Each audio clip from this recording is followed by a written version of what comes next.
বাংলাদেশে মন্ত্রী হওয়া কি এখন রাতারাতি রাজা হয়ে যাওয়ার শর্টকাট?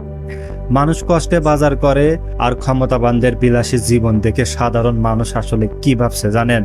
সম্প্রতি নাসিরউদ্দিন পাটোয়ারি তার এক ফেসবুক পোস্টে ক্ষমতাসীনদের অবৈধ সম্পদ আর বিলাসী জীবনযাপন নিয়ে বেশ কড়া ভাষায় মন্তব্য করেছেন। তিনি বলেছেন, মন্ত্রী হওয়ার পর অনেকেই নাকি হঠাৎ করে বিপুল সম্পদের মালিক হয়ে যায়।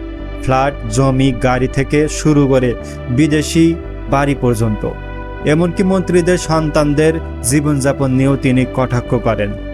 আমার কাছে একটা বিষয় গুরুত্বপূর্ণ মনে হয়েছে। মানুষ এখন শুধু বক্তব্য শুনতে চায় না, তারা দেখতে চায় কার আয় আর কার জীবনযাপনের মধ্যে মিল আছে কিনা।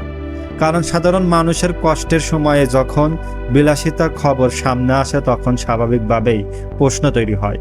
আরেকটা বিষয়ে মাথায় রাখা দরকার, রাজনৈতিক বক্তব্য অনেক সময় আবেগ আর অতিরঞ্জনও হয়ে থাকে। তাই অভিযোগ যাই হোক, প্রমাণ আর জবাব দুইটাই গুরুত্বপূর্ণ।